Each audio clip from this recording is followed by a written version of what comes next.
Assalamualaikum warahmatullahi wabarakatuh. Apa kabar teman-teman semuanya?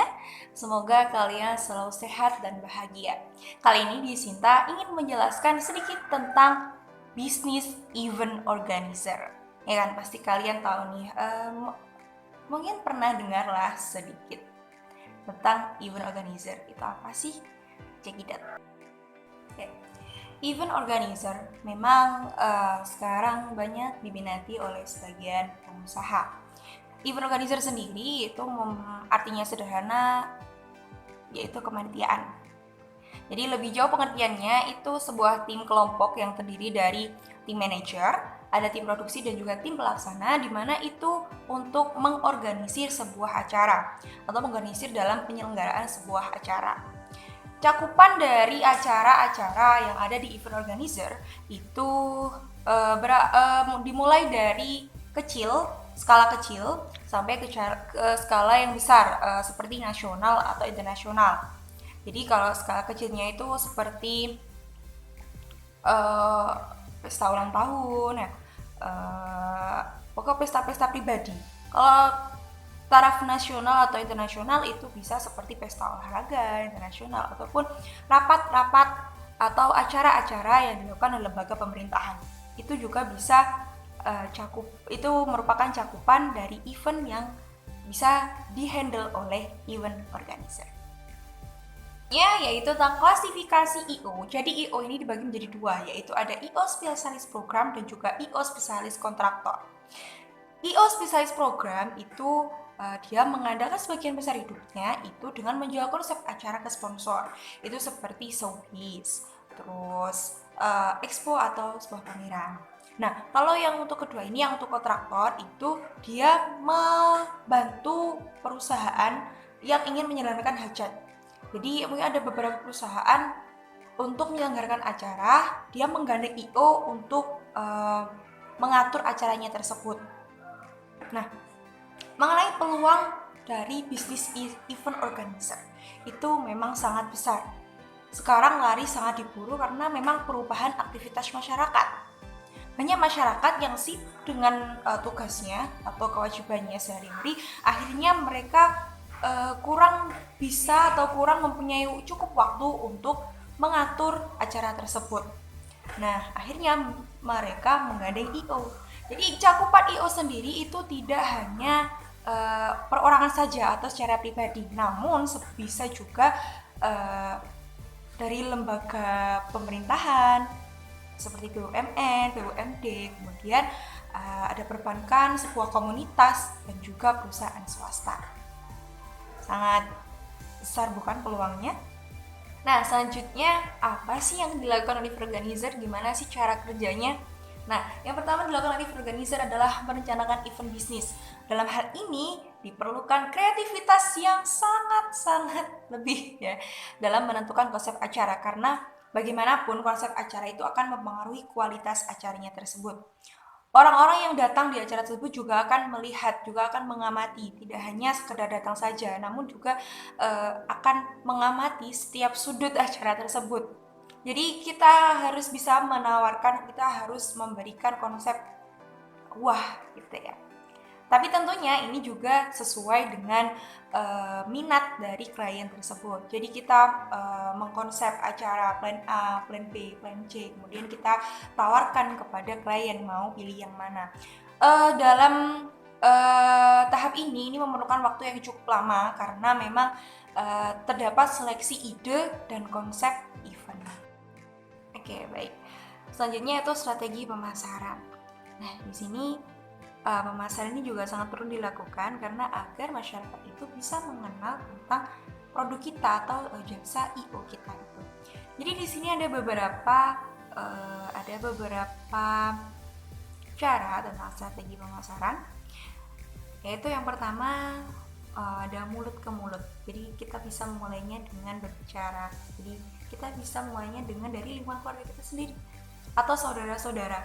Jadi yaudah acaranya aku handle aja gitu.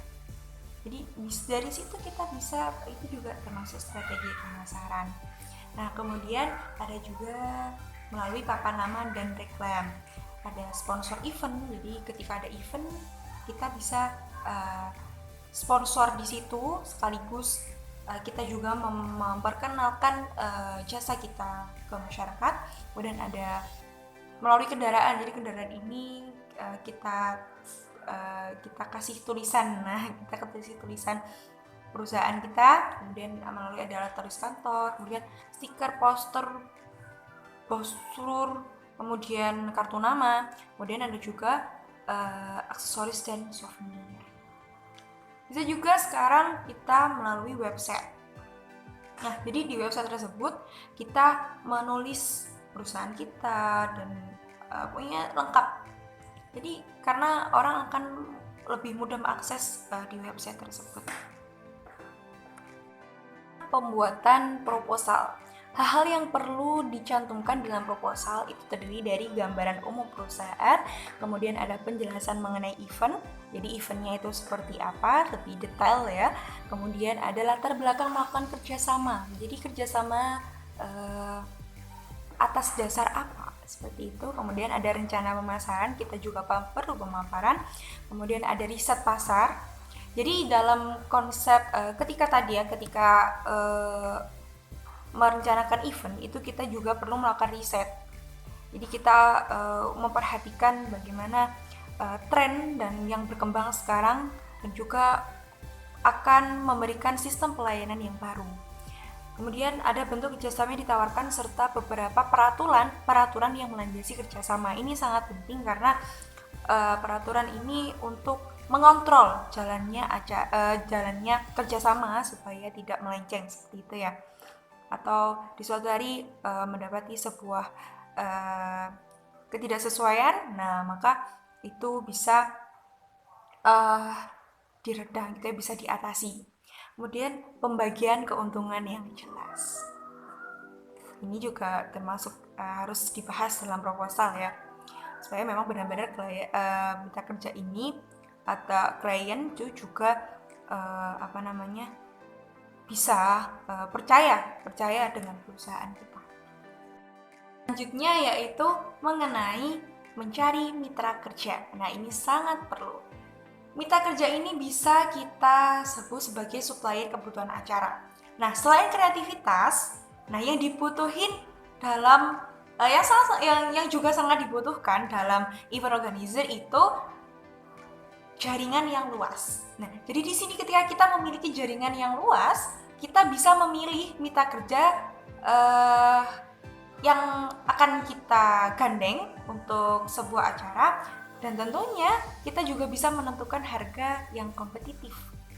Di sini gunanya kita memiliki jaringan yang luas. Jadi kita bisa memilih, semisal untuk kebutuhan tempat panggung. Nah, kita tahu tempat ini kira-kira yang cocok, dan kita bisa menarik ulur harga, sehingga yang kita dapatkan keuntungannya itu juga cukup besar. Selanjutnya yaitu hal-hal yang harus diperhatikan ketika kita bekerja sama atau kita menggandeng sebuah mitra kerja. Yang pertama, bergabung dengan komunitas IO, komunitas stakeholder IO. Jadi di sini juga selain menambah jaringan juga, itu juga kita bisa mengetahui siapa sih perusahaan yang memang sebagai stakeholder event organizer. Nah, selanjutnya yaitu menjaga kepercayaan mitra kerja. Ini sangat penting sekali. Kemudian membangun komunikasi yang baik. Jadi ini sangat-sangat penting karena ketika komunikasi itu tidak berjalan dengan baik, ini juga akan mengaruhi kerjasama dengan sebuah mitra kerja. Dan kemudian saling support. Jadi tidak hanya salah satu mensupport, tapi kita saling support, saling bantu, karena ini adalah sebuah business partner. Ada beberapa contoh mitra kerja seperti tempat acara, sound system, kemudian ada panggung, pembangkit daya listrik, dekorasi, catering, kemudian percetakan, transportasi, ada juga objek wisata, persewaan kostum, keamanan, penyewaan peralatan seni seperti alat musik, dan juga ada wartawan media. Penyelenggaraan event. Nah, Tujuan event ini dimulai dari membuat tema atau konsep acara yang jelas, kemudian merencanakan anggaran. Nah, jadi ini sangat perlu dilakukan di awal-awal anggaran ini karena untuk menghitung berapa dana yang akan diperlukan untuk sebuah acara ini. Kemudian menyusun timeline yang matang. Jadi timeline ini juga perlu agar proses eksekusi dari acara atau proses eksekusi acara ini tidak molor. Nah, ini juga sangat perlu. Kemudian ada buat rundown yang terencana. Kemudian ada menentukan target dan menyusun rencana alternatif. Nah, menyusun acara alternatif ini sangat perlu karena untuk berjaga-jaga ya, istilahnya itu berjaga-jaga, karena ketika suatu hal yang kita tidak inginkan terjadi, kita langsung bisa menyelesaikannya karena kita sudah merencanakan di awal, jadi sudah memiliki solusi. Kemudian kerjasama menentukan mengisi acara, kemudian ada kerjasama dengan mitra terpercaya, mengajak kerjasama sebuah perusahaan sebagai sponsorship. Nah, ini juga perlu. Sponsorship ini juga bermanfaat, bukan bermanfaat ya, ini juga kaitannya dengan relasi juga, kemudian juga tentang dana. Ketika ada sponsorship, nah ini bekerjasama dengan kita, itu bisa. Kemudian menyelesaikan masalah perizinan, mendelegasi tugas yang jelas, menentukan media promosi event, mencari media partner yang tepat, dan juga pengadaan evaluasi. Nah, ini evaluasi ini juga penting karena selain sebagai sebagai bentuk evaluasi agar tidak terjadi kesalahan untuk event selanjutnya, seperti itu. Oke. Nah, selanjutnya unsur penunjang event. Nah, ini yang pertama itu tentang penentuan lokasi. Jadi lokasi atau tempat yang dicari ini tentunya sesuai dengan kesepakatan sebelumnya, yaitu sesuai dengan konsep acara. Ada beberapa hal yang perlu dipertimbangkan dalam penentuan lokasi tempat ini. Yang pertama, letak yang strategis. Nah, itu juga harus strategis. Kemudian ada daya tampung dan juga penataan ruang. Jadi penataan ruangnya itu outdoor atau indoor. Nah, selanjutnya mengenai peralatan dan perlengkapan. Nah, tentunya yang dibutuhkan di sini itu yang sesuai dengan konsep acara yang telah disepakati sebelumnya.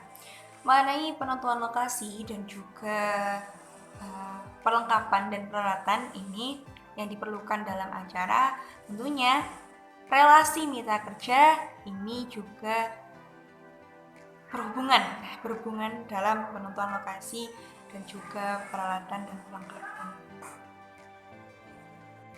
Penjelasan dari saya, terima kasih buat teman-teman yang sudah menyimak. Mohon maaf bila ada kesalahan kata. Terima kasih. Wassalamualaikum warahmatullahi wabarakatuh.